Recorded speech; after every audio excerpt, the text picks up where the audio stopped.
Hello दोस्तों, मैं आपका दोस्त हाजिर हूँ फिर से एक नए वीडियो के साथ में। दोस्तों, हम अपने इस वीडियो में जानेंगे सोनालिका ट्रैक्टर में निकली हुई वैकेंसी के बारे में कि ये जो वैकेंसी निकली हुई है वो किस पोस्ट के लिए निकली हुई है, इसके लिए सैलरी की रेंज उन्होंने क्या रखी हुई है। साथ ही साथ ये भी जानेंगे कि ये किस लोकेशन के लिए वैकेंसी निकली हुई है। एक चीज मैं आपको क्लियर कर दूं कि ये जो वैकेंसी है ये महिला और पुरुष दोनों के लिए है। मीन्स दोनों लोग जो है इस वैकेंसी के लिए अप्लाई कर सकते हैं। तो आइए इस वीडियो को शुरू करते हैं। तो सबसे पहले जान लेते हैं थोड़ा सा डिस्क्रिप्शन सोनालिका ट्रैक्टर के बारे में। तो सोनालिका ट्रैक्टर जो है 1969 में एस्टेब्लिश हुई थी, जो कि अब ट्रैक्टर मैन्युफैक्चरिंग में एक लीडिंग कंपनी है। इसके प्लांट की अगर मैं बात करूं तो ये पंजाब और हिमाचल में है। साथ ही साथ इसका एक R&D प्लांट जो है वो नोएडा में है। प्रेजेंट टाइम में ये टॉप 3 ट्रैक्टर मैन्युफैक्चरिंग कंपनी है। तो ये तो रहा कंपनी के बारे में। अब जान लेते हैं कि इसमें किस पोस्ट के लिए वैकेंसी निकली है और इसके लिए सारी डिटेल इन्होंने क्या दे रखी है, और साथ ही साथ ये भी जानेंगे कि आप इसके लिए किस तरीके से अप्लाई कर सकते हैं। तो अब अगर मैं पोस्ट की बात करूं तो ये जो पोस्ट है वो है engine calibration and testing engineer के लिए। यानी कि ये एक तरीके से इंजीनियर की पोस्ट के लिए वैकेंसी है, जो कि है इंजन कैलिब्रेशन और टेस्टिंग का आपका वहां पे वर्क रहेगा। VS4 और VS6 टाइप के जो इंजन होंगे उनको आपको कैलिब्रेट करना होगा और साथ ही साथ टेस्टिंग भी करना होगा।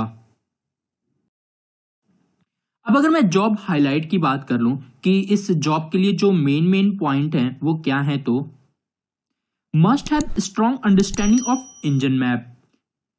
आपको इंजन मैप की अच्छी समझ होनी चाहिए। इंजन मैप से मतलब ये हो गया कि इंजन के जितने भी इंपॉर्टेंट पैरामीटर होते हैं उनको आपको समझ होनी चाहिए, यानी कि उसके बारे में आपको पता होना चाहिए। Must have knowledge about VS3, VS4 and VS5 norm. यानी कि VS3, VS4 और VS5 नॉर्म्स के बारे में आपको जानकारी होनी चाहिए।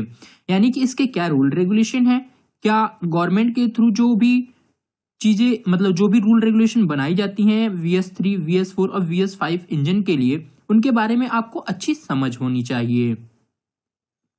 Must have hand on experience with stage 4 and stage 5।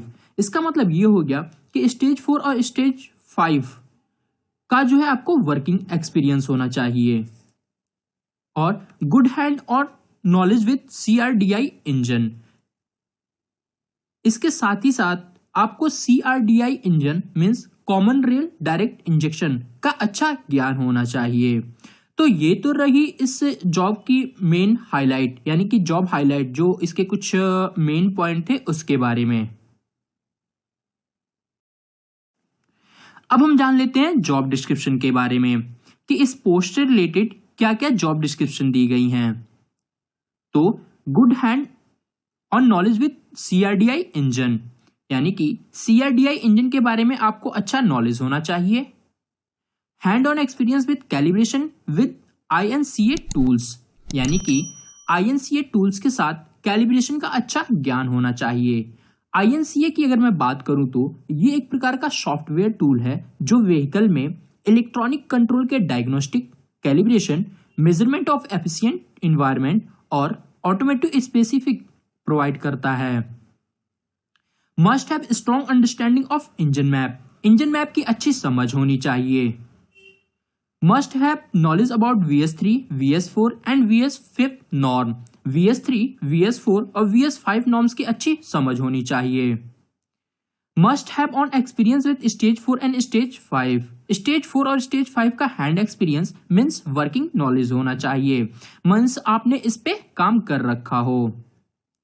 Good hand on knowledge about after treatment like DOC, DPF, SCR, यानी कि DOC, DPF, DCR जैसे ट्रीटमेंट के बारे में आपको अच्छी जानकारी होनी चाहिए।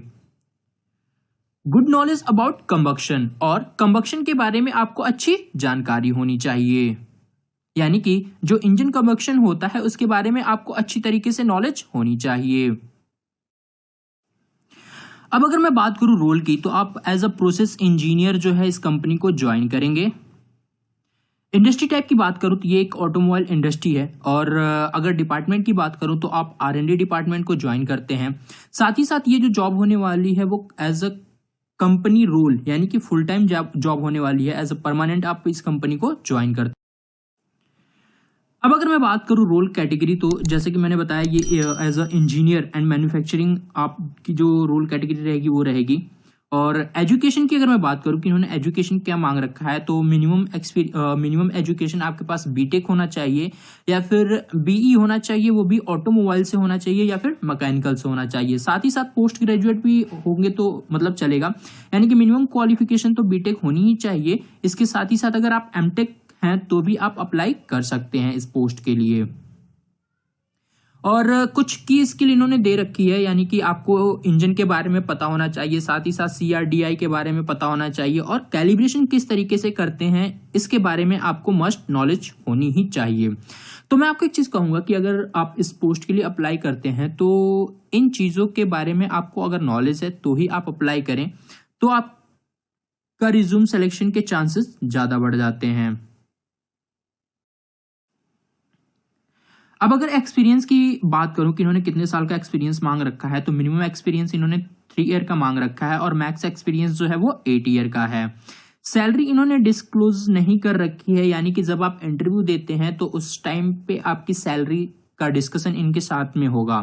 और लोकेशन की अगर मैं बात करूं तो ये नोएडा उत्तर प्रदेश के लिए है, यानी कि जो इनका R&D डिपार्टमेंट नोएडा में है उसके लिए ये वैकेंसी है, और जो ओपनिंग है वो सिर्फ एक पोस्ट के लिए है। इसमें इन्होंने एक टर्म एंड कंडीशन दे रखा है कि अगर वुमेन है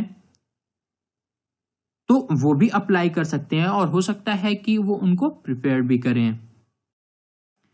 अब अगर अप्लाई की मैं बात करूं कि आप अप्लाई कैसे कर सकते हैं तो इस पोस्ट के लिए, तो मैंने यहाँ पे ये एड्रेस दे रखा है, आप naukri.com के थ्रू भी जाके अप्लाई कर सकते हैं। साथ ही साथ आप इनकी वेबसाइट पे भी जाके अप्लाई कर सकते हैं।